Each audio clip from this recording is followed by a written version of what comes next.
काय बोलताय हवालदार, काय बोलताय? हा, मी सुधरू असं म्हणताय? अहो, मी माझ्या नेत्याचा एकनिष्ठ आणि धडाडीचा कार्यकर्ता आहे. अहो, त्याच्यासाठी मी दिवसाला रोज 25 पोस्ट टाकतो, 25 आणि 50 पोस्ट शेअर करतो. बोला आता. अरे पण हे धंदे करायला तुला सांगितले कोण? धंदे मग? आणि सांगितलंय कुणी? हा. अहो, असं काय करताय? ते तर कामच आहे माझं. देशासाठी ते गरजेचं आहे हवालदार. अरे देशासाठी स्वच्छता आवश्यक आहे. तू तर पोस्ट टाकून कचरा करणारा माणूस आहेस. नाही नाही हवालदार, माझ्या प्रत्येक पोस्टला रोज 200 लाईक असतात. बोला. हे बघ माझं ऐक, आयुष्यात काहीच कामाला येत नाही लाईक. मला सांग, तुला 200 लाईक भेटल्या, मग तर बँकवाले तुला लोन देणार आहेत का? म्हणजे तुला ते असे असत ना लालवाले काय बदाम, असे 50 बदाम भेटले तर दुकानदार तुला 10 शेंगदाणे तरी फुकटात देणार आहे का? नाही. मग अरे का करतोस हे?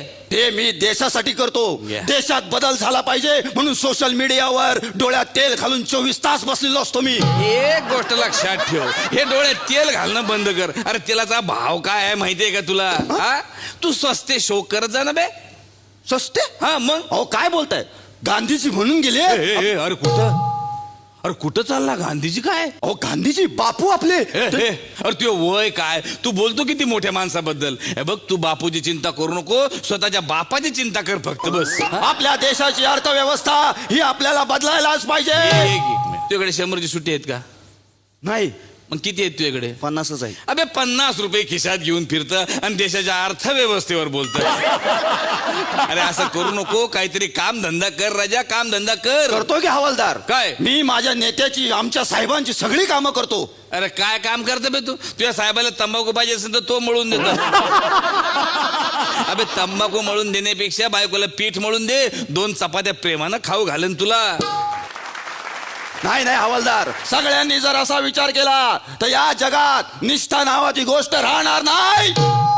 हो, मी आमच्या साहेबांचा एकनिष्ठ कार्यकर्ता आहे. एकदम जवळचा आहे, खास आहे मी त्यांचा, खास. काय सांग? त्या दिवशी आमचे साहेब आम्हाला त्यांच्या फार्म हाऊस वर घेऊन गेले, आम्हाला जेवायला दिलं, त्यानंतर तळ्याकाठी बसून आम्ही गप्पा पण मारल्या.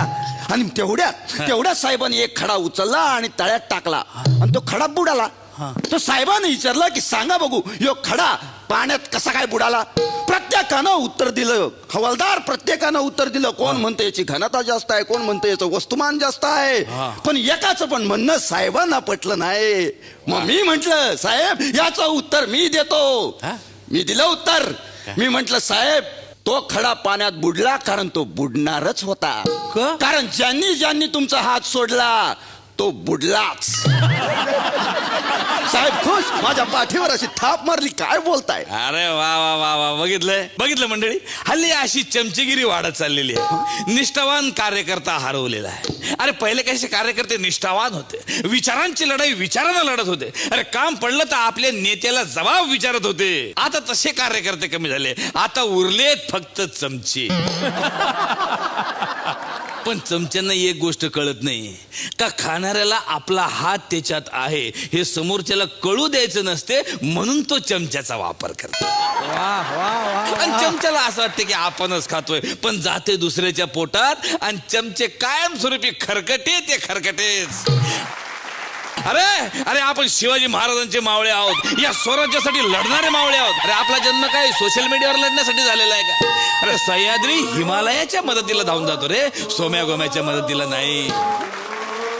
त्यामुळे हे नेत्यांसाठी असं सोशल मीडियावर भांडणं सोड.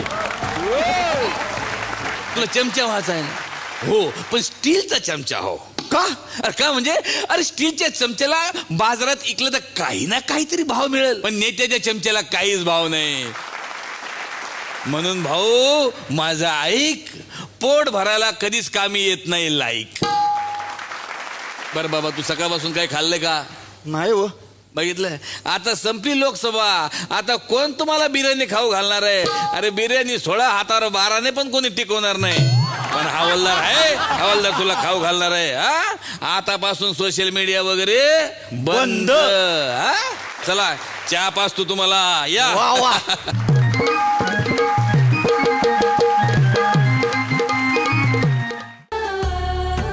मी मराठी, झी मराठी.